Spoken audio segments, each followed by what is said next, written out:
Un homme et une femme peuvent-ils être amis lorsque les deux sont en couple? Ou alors, est-ce qu'une femme devrait être l'amie d'un homme qui est en couple et vice-versa? Bref, prenez toutes les configurations que vous voulez et vice-versa. Pourquoi pas? Pourquoi pas, mais dans quelles conditions est-ce que cela devrait se faire pour éviter de nuire à qui que ce soit? Bonjour les semeurs et les semeuses de pépites et graines de conscience. Ici, nous semons ensemble des graines, des pépites, afin que dans un terrain favorable, germent et donnent des fruits savoureux à votre vie, correspondant à votre genre.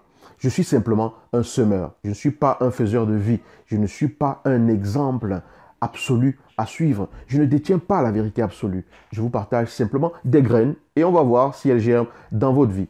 Très souvent, il arrive des situations où vous allez être en couple avec vous allez être en couple et puis vous avez une amie qui est femme ou bien homme qui vous écrit, qui vous envoie des messages à pas d'heure, vous discutez, vous parlez de plein de choses, vous vous confiez les uns aux autres, etc. Et quand votre partenaire se plaint, votre conjoint se plaint, vous dites, mais c'est mon ami, on se connaît depuis l'enfance, on a toujours été comme ça, etc. Et l'autre se sent mal à l'aise. L'autre se sent mal à l'aise parce que vous vous confiez à l'autre, vous parlez même de vos projets intimes à cette personne qui est votre ami. Votre copine, votre partenaire, votre femme, votre conjointe fait quelque chose, vous courez raconter à celle-là. C'est-à-dire que vous invitez une troisième personne dans votre couple au quotidien et tout ce que vous faites avec votre femme, vous allez lui raconter. Ou tout ce que vous faites avec votre homme, vous allez lui raconter à cette personne de sexe opposé, alors que ce que vous faites avec cette personne-là, vous ne le racontez pas à votre homme. Donc vous êtes transparent par rapport à votre vie concernant cette personne qui est soi-disant votre ami ou ami avec eux à la fin, et vous n'êtes pas de la même façon avec votre partenaire. Et quand votre partenaire se plaint, vous dites qu'elle est jalouse, vous dites qu'il est jaloux. Et du coup, moi, j'ai simplement une question à vous poser. Que se passerait-il si c'était vous qui étiez dans l'autre situation? C'est-à-dire que votre partenaire, femme ou homme, peu importe, en fonction de la configuration dans laquelle vous êtes, communique avec quelqu'un d'autre à pas d'heure, parle avec cette personne de plein de choses, se confie à cette personne, raconte surtout des choses sur vous à cette personne, des choses que vous vous dites en secret dans votre chambre et raconte à cette personne et tout. Comment vous vous sentiriez-vous? Si vous me dites, oh non, ça me va, il n'y a pas de souci, il est libre de faire ça, c'est tout à fait normal, etc. Elle peut parler de moi, elle peut raconter. Si vous me dites ça, ok, il n'y a pas de souci. On est d'accord, c'est votre longueur d'onde, il n'y a pas de souci. Cette vidéo ne va certainement pas être intéressante pour vous parce que vous n'êtes pas concerné. Parfois les mots foutent le camp, mais voilà. Vous n'êtes pas concerné parce que je partage ici. Mais si vous vous rendez compte que rien qu'en imaginant ça par rapport à l'autre, il y a une petite voix qui vous dit, mais ah, c'est bizarre, je ne voudrais pas ça et tout. Alors posez-vous la question de savoir si la relation que vous avez avec cette personne qui est un ami ou une amie est une relation saine. On peut avoir des amis, bien sûr, moi j'en ai. Mais il est important que vos amis ne troublent pas la tranquillité de votre relation. Un ami véritable sait que quand vous êtes en couple, il doit respecter votre cercle intime. Il ne doit pas vous écrire à n'importe quelle heure.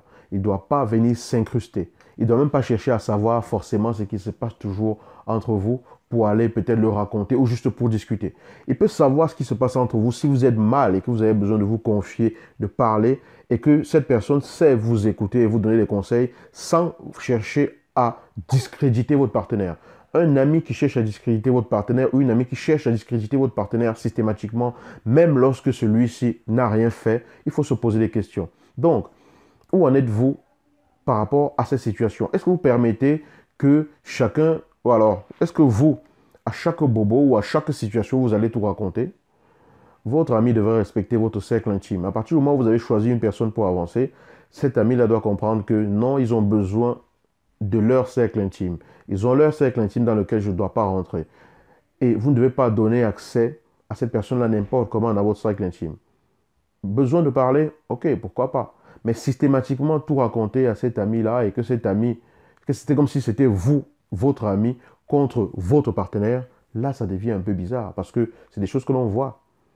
Dans votre job, que vous soyez un homme ou que vous soyez une femme, votre job, c'est que lorsque votre partenaire vous dit, tes communications avec cette personne-là, je trouve que, voilà, vous vous appelez un peu trop, vous parlez un peu, vous êtes un peu trop familier, voilà, vous dépassez peut-être un peu les bornes et tout. Votre job, c'est pas de dire, oh, tu es trop jaloux, tu es trop jalouse, laisse tomber et tout, voilà, je me connais avant, on se connaissait avant de te connaître, etc. Ça ne rassure pas l'autre. Bien sûr, C'est pas à vous de guérir l'autre de ses peurs ou quoi que ce soit, on est d'accord. Mais quand on est avec une personne, cette personne a besoin de sentir qu'elle peut compter sur nous. Donc, savoir qu'elle peut compter sur nous, ça veut dire que ce n'est pas nous qui devons l'exposer. Dans votre job, quand ça arrive, c'est de vous assurer que dans votre comportement, vous n'avez pas laissé un peu trop de choses aller. Il ne faudrait pas être en couple et se comporter comme si on était célibataire. Parce que quand vous étiez quand vous êtes avec votre ami, vous avez été ensemble longtemps quand vous étiez célibataire. D'accord? Et vous avez toujours fonctionné comme s'il n'y avait personne dans votre vie. Maintenant qu'il y a quelqu'un dans votre vie, vous ne pouvez pas continuer à faire comme si vous êtes célibataire. Et cet ami-là doit le comprendre. Donc, posez-vous la question de savoir si vous ne vous comportez pas comme un célibataire alors que vous êtes en couple. Est-ce que vous avez un véritable comportement d'homme ou de femme en couple, ou alors vous continuez à vous comporter comme un célibataire? Si vous continuez à vous comporter comme un célibataire, et donc à appeler n'importe quelle heure, à laisser l'autre vous parler n'importe comment, vous dire des mots doux au téléphone, et tu me manques, voilà, je me souviens de quand on allait se promener au bord de la plage, à s'amuser, tes mains sont douces, tu as un beau regard. Ça devient un peu bizarre, non? Ça devient un peu bizarre, donc. Votre job, c'est de checker. Parce que je suppose que vous tenez à la personne avec qui vous êtes. Mais quand on tient à quelqu'un, on apprend à protéger cette personne. Quand on tient à quelqu'un, on apprend à faire que cette personne ne se soucie pas inutilement. Quand on tient à une personne, on tient à elle à tous les aspects, à tous les niveaux. On se demande toujours ce que je fais, est-ce que c'est correct vis-à-vis d'elle? Ce que je fais, est-ce que c'est juste vis-à-vis d'elle? S'il y a ne serait-ce qu'une once de non dans la réponse, on ajuste le comportement. C'est vrai que vous pouvez avoir une partenaire qui est jalouse, qui flique votre téléphone, qui fout dans votre téléphone tout le temps. Ça, c'est autre chose. Mais la question que vous devez toujours vous poser, c'est est-ce que moi, dans mon comportement, je suis juste vis-à-vis d'elle? Est-ce que je la respecte dans mon comportement? C'est à vous de checker votre comportement, d'analyser votre comportement, de vérifier si vous avez un comportement qui permet à l'autre de sentir que c'est cette personne-là qui est à vos côtés. D'accord? Est-ce que vous donnez des garanties à cette personne-là que oui, c'est elle, que c'est elle votre priorité, que c'est elle que vous avez choisi pour avancer? Si jamais tu observes qu'il y a quelque chose de bizarre avec qui que ce soit, de façon générale, tu me le dis et j'ajuste. C'est aussi simple que ça. Parce que je tiens beaucoup trop à toi pour être la cause d'interrogations inutiles ou quoi que ce soit. Personne n'est parfait. Parfois, vous pensez que votre comportement est normal, mais ce n'est pas forcément normal parce que la configuration a changé. Donc, vous devez suffisamment tenir à l'autre pour ajuster votre comportement. Vous devez suffisamment tenir à l'autre pour faire ce qu'il y a à faire pour corriger votre comportement. D'accord?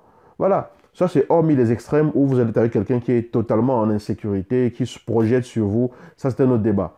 Si vous avez reconnu dans ce que j'ai dit, vous avez compris de quoi je voulais parler, on s'auto-analyse et on voit s'il n'y a rien à corriger. C'est tout ce que je voulais partager avec vous. C'est toutes ces graines-là que je voulais partager avec vous. À vous maintenant de voir si elles germent, si elles poussent, si elles donnent des fruits et ce que vous allez en faire par la suite. Je vous dis à bientôt dans une nouvelle vidéo.